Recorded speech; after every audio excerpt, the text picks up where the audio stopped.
Welcome to Hotter Than Ever, where we uncover the unconscious rules we've been following, we break those rules, and we find a new path to being freer, happier, sexier, and more satisfied in the second half of our lives. I'm your host, Erin Keating. Today, I want to talk about work and money and getting real about the practical stuff of life.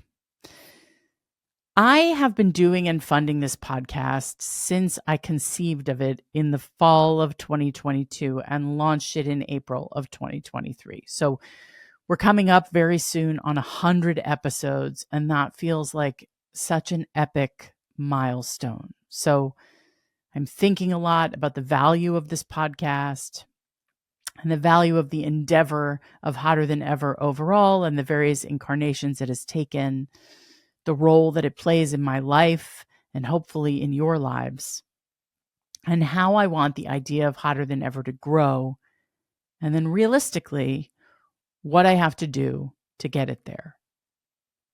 These are not new thoughts, but I am thinking about them in a new, more practical, realistic way. This podcast has been a labor of love. And I am not signing off. I am not quitting. This is not me quitting the podcast or saying anything like that. I am definitely not going anywhere. But Hotter Than Ever has been a labor of love.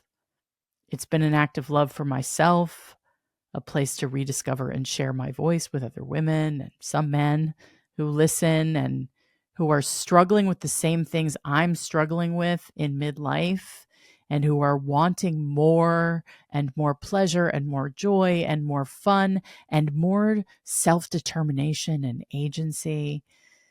And it makes me feel like I'm a part of the world and part of our collective journey to make and share this podcast with you.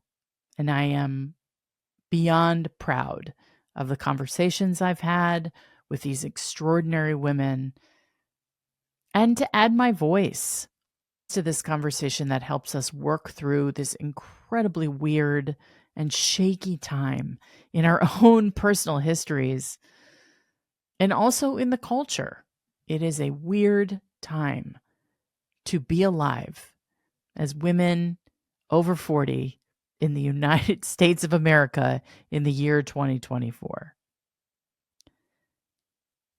And for the past almost 2 years, I have been running and funding this podcast, the Substack, my live shows, all of it, out of my own savings.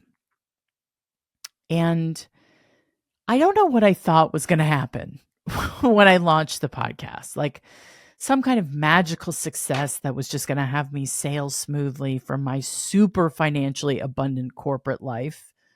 Really an unprecedented moment in my financial life after having been part of a company that IPO'd and blah, blah, blah, that bought me a house, that bought me access to a sort of stable, identity, world, life, something. And I thought I would just sort of smoothly sail from that into this role of successful entrepreneur, creator, professional, creative, cultural commentator, as now I've sort of evolved the vision even further. I always think about what Lena Dunham said on Girls, where she said, I want to be, if not the voice of my generation, a voice of a generation. She has always been a bit of a muse for me. Anyway, I don't know what I thought was going to happen in terms of growing as a business, but I had and I have a crystal clear vision for a media company that serves us, that tells stories by us, to us, and about us, this amazing generation of extraordinary women with extraordinary lives and successes and futures ahead of us that I am so fucking fortunate to be a part of. Looking back, it is amazing to me how kind of cocksure I was about getting this whole thing going. The pussy sure, I don't think that's a real word. It doesn't have quite the arrogance. Vagina shore, it's not even a thing. Cocksure is really, really when I am critical of myself for my blind optimism. I think, how could you be so cocksure? I don't know what I thought would happen. I am learning about myself that I tend to leap before I look.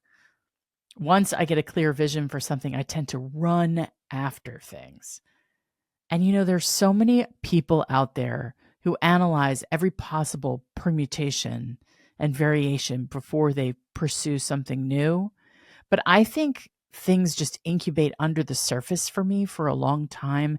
And then when they burst forth, I just kind of chase after them. So apparently, I am not the kind of person who thinks in a cautious way about the next steps in my life. I just know intuitively when change needs to happen, and I know how scared I was, and I know how free I felt when I was first in this new chapter of my life. And I was so determined to make something beautiful out of it. And I have, and I am. And I'm so proud of that. And I felt called to do it.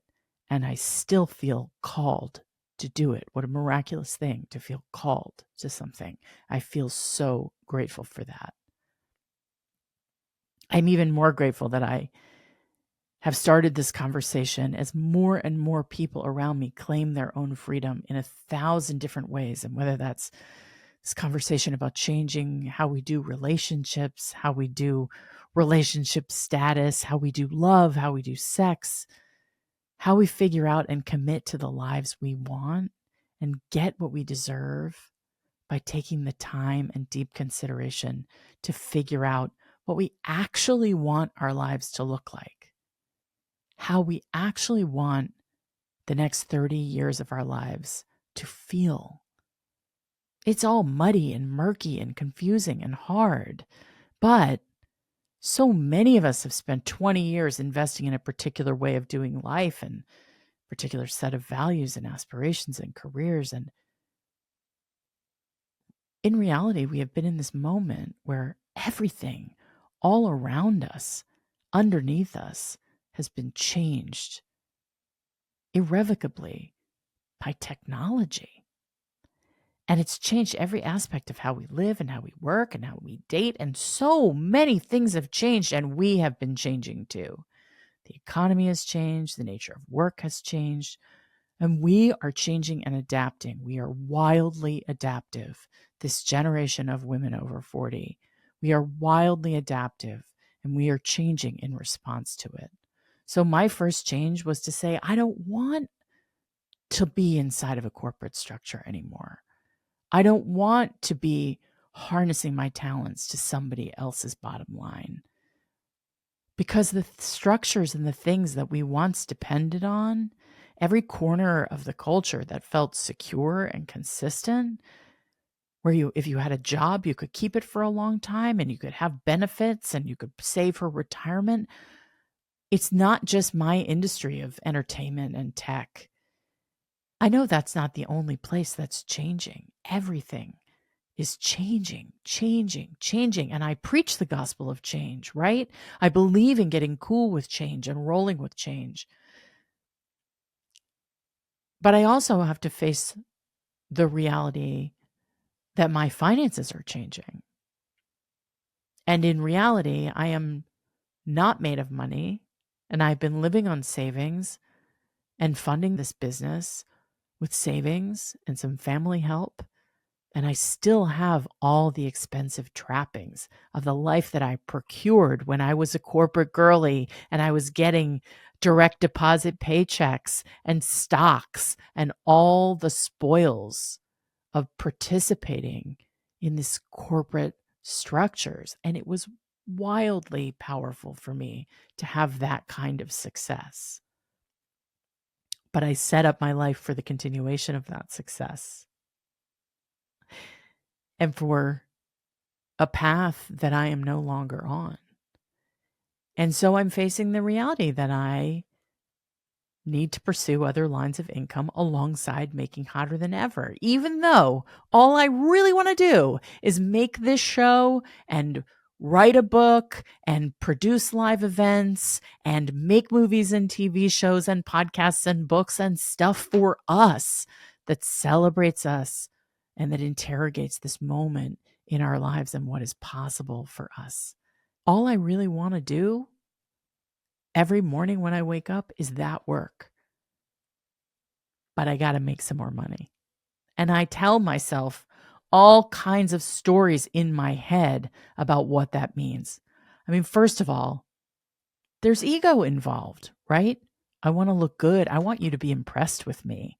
I want you to think of me as a successful person. And part of me thinks you might think less of me if I tell you how I've been making this practical aspects of my life work for the past 2 years. But part of me feels like if the mission of Hotter Than Ever is to uncover the unconscious rules we've been following, break those rules and find a new path, then I'm just going to break the rule of I'm supposed to pretend like this podcast magically gets made and that I magically have all this money and that everything is so successful and monetized that I don't need to worry. Because God forbid we talk about our underlying financial fears and concerns and realities in this very expensive time we're living in. So I tell myself all these stories about what it means to tell you the truth. And then I decide to tell you the truth. I've been living on savings and some family help. I've done some consulting work while I've been making Hotter Than Ever. I've written and produced other things and made some money that way. But I'm looking at the reality of being the primary breadwinner for 2 teenagers in Los Angeles in the year 2024 with a fledgling startup and a lot of ambition and stars in my eyes. I have a vision. I bet a lot of you do too. A vision for the work you want to do in this world and what you want to say and the change you want to make. I want to share insights and strategies for how to navigate these next 30 years when it feels like the earth is fucking flat and you can walk right up to the edge of it and fall off. I don't want us to fall off. I don't want to have to make radical changes to my living situation, and I don't want to throw in the towel either. Here's the truth, though. Before I came around to the realization that I need to find investment, sponsors, and consulting work, the voices in my head were so loud and so fucking mean about the fact that I wasn't an overnight success. I've had a ton of success with this podcast. The fact that you are listening today is an enormous success. The numbers are growing. All the things are pointing in the right direction. But there's a lot of competition out there. And, I beat myself up and say I haven't been practical enough about how I've been approaching this new chapter of my life. And I don't have the right business plan. And I didn't pursue this in the right way. And oh my fucking God. I mean, the voices in my head can be so brutal. I've heard myself say, how'd you think you were going to make this work, Erin? You don't have any business experience, which is not true. It's totally not true. But that is what my inner critic wants to say to me. Oh, you're just being a spoiled princess, thinking you could just do whatever you want and it doesn't matter how much it costs or how long it takes. You're totally impractical and unrealistic. What a brat. That is my inner voice too. Jesus Christ, shut up. I am not free of these voices. They show up differently than they used to. And I counter them with rational responses more quickly than I used to. The inner voices used to be about how I'm fat and I'm unlovable. That was like the first 40 years of my life. And now they're more about how there's so much I don't know and how naive I've been and how clueless I've been to be so optimistic. I'm so naive. That's what the voice wants to tell me today. Because for whatever reason, we have these inner critics that want to take us down. And I really, really want to counter program against that in my head. And I want to do that by being honest, not exaggeratedly self-critical, not running myself down or insulting myself for having had an amazing idea and for it taking the time that it's taking to get out into the world and to be shared with the people who need to hear it. I don't think it's naive to be an optimist. But at this moment, I am having a bit of a reality check. I am right there with all of you in the figuring it all out part of the journey. And this is the money part. And we all have the money part.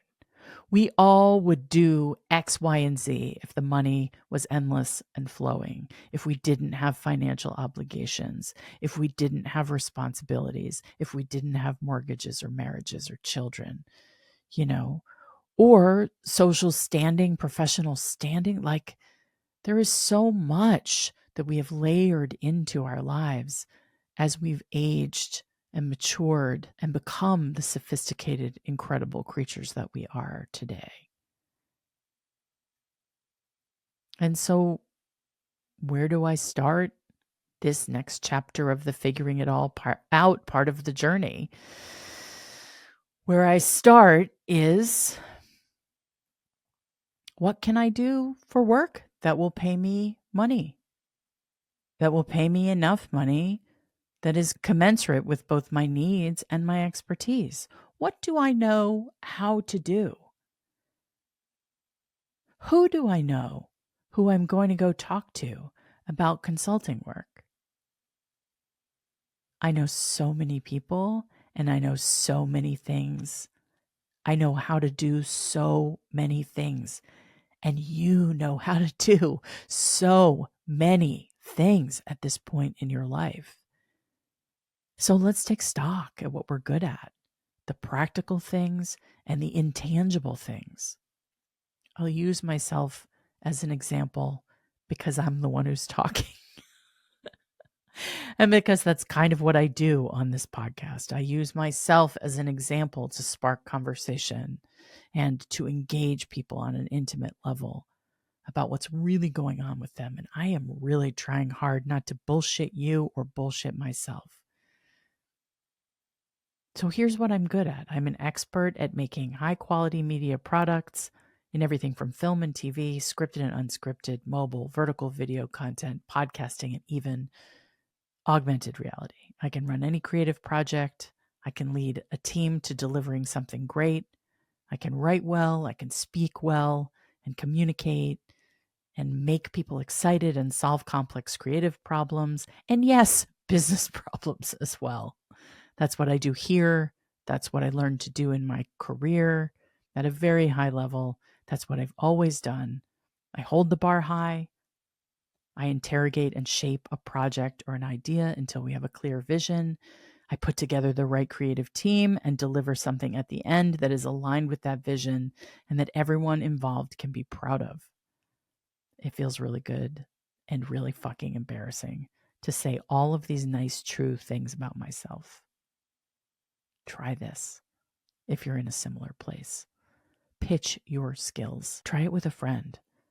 Try talking about what you're great at and how all of the tangible and intangible things that you're great at can help lead you to the next job, the next career opportunity, the next entrepreneurial vision, the next consulting gig. This is one way I'm coming to terms with welcoming new sources of income into my life. And while I am working on getting investors and sponsors locked in at this point, I'm not quite there yet. I'm having conversations and they're happening and it's meaningful, but I'm not quite there yet. And I haven't found all my people yet. I'm accepting the need to magnetize money to me in a different and secondary way in order to keep this vision alive and growing. And when I step back, I realize I'm up for that. I'm game for that because I know that whatever comes into my life will come into my life and change me and teach me and grow the skills that will help me grow hotter than ever into what I believe it will be. I really want to say that again. I am looking at myself and working hard to reframe this conversation about needing to find lucrative consulting work as a way to grow myself and my skills, my capabilities, so that everything can roll back up into hotter than ever for you, so that we can continue these conversations in all media, so we can figure out how we're going to do this crazy, uncharted next 30 years of our lives together. I need to talk back to those voices that tell me just because I don't have hundreds of thousands of listeners and just because I don't have hundreds of thousands of followers on social media, I am growing something real with you. And it's big. And hopefully it's going to be all the better and all the more sustainable for this slow growth that I'm having. As much as I always wanted to be a child prodigy. That was such a funny thing to want.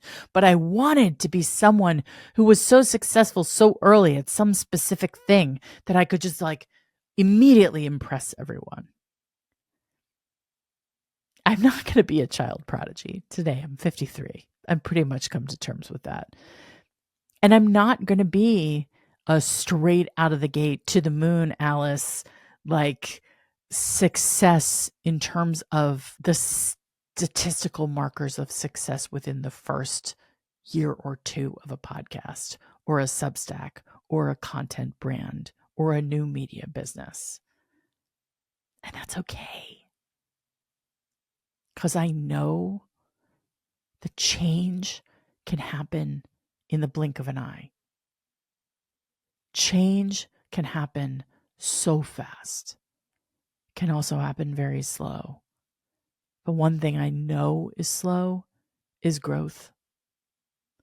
And if you approach growth organically and honestly, and if you allow progress to take whatever its course is that it's going to take in your life to get you to a destination that is somehow adjacent to what you dreamed of, but that is different than what you dreamed of, because we can only envision limited things.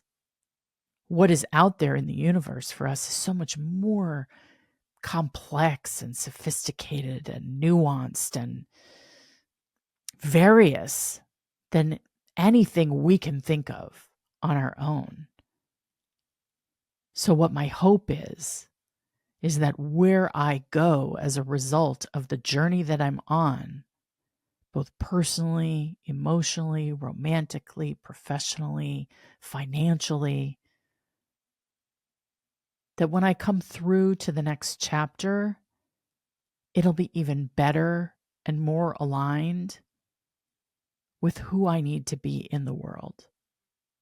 Change can be fast, but growth is slow.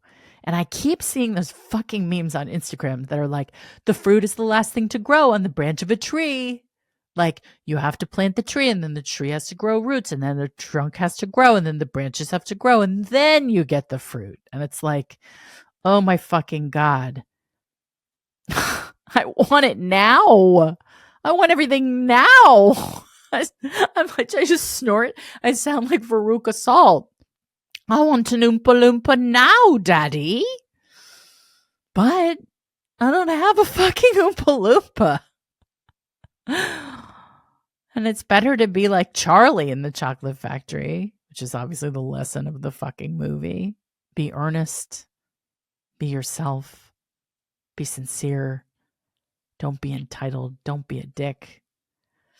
And then Gene Wilder will give you a chocolate factory. So until my chocolate factory comes, I just want to give myself credit for the fact that I've planted all of these seeds and that I've been watering them for almost 2 years. What seeds have you planted? What seeds are you watering? What vision of yours is growing green sprouts? You know, I'm almost 100 episodes in, and I am so proud of the quality of the conversations we're having here and the depth and complexity and nuance we get into. And I also know we live in a quick scrolling, endless feed culture. And good things, deep things, complicated things take time and labor and love to grow. So, while we take time to grow hotter than ever, while you tell your friends about this podcast and about these conversations and what they mean to you, if anybody has insights on investments, or if anyone has leads for consulting work or feminist advocacy work, advocacy for women our age, you want me to host something for you? You want me to come facilitate something for you in your organization? Like, I'm fucking down. I want to show up and I want to be of service and I want to make something beautiful at the end of the day. And I want to make things that we're all proud of and that are going to move us all forward into this next chapter of our lives. And for me, whether that just means making enough money to keep the podcast and the business growing while things take root, I'm going to be okay with that. I'm still cranky about it. I'm still having a slight internal temper tantrum about how come I can't just do what I want when I want. I know that's not how life is. I'm going to talk to my former colleagues. I'm going to talk to my professional friends. I'm going to pursue opportunities in the way that I normally pursue them, one-on-one, cultivating conversations, sharing what my value is, seeing what opportunities are out there. But I also thought I'd do something that's out of character for me and that is more vulnerable for me, which is to put it out there to you and say, what do you got? What do you got? Because I suck at asking for help. I bet you suck at asking for help sometimes too. And I want to come off like I'm so certain and so successful and positive all the time. But it's more important to me to say I'm going through all of this too. I'm making this show about what's going on with our generation of women, and I'm willing to tell the truth so that you will feel free to tell the truth too. Thanks for listening to Hotter Than Ever. If you loved this one-sided conversation, but you found your way into it and could relate to what I was talking about, you can find out more about this and other episodes of the show on our Substack at hotterthanever.substack.com or at hotterthaneverpod on Instagram or any other social media platform. Comment on our posts, drop us a note, let us know how this conversation made you feel and what it made you think. Hotter Than Ever is produced by Erica Gerard and Podkit Productions. Our associate producer is Melody Carey. Music is by Chris Keating, with vocals by Isa Fernandez.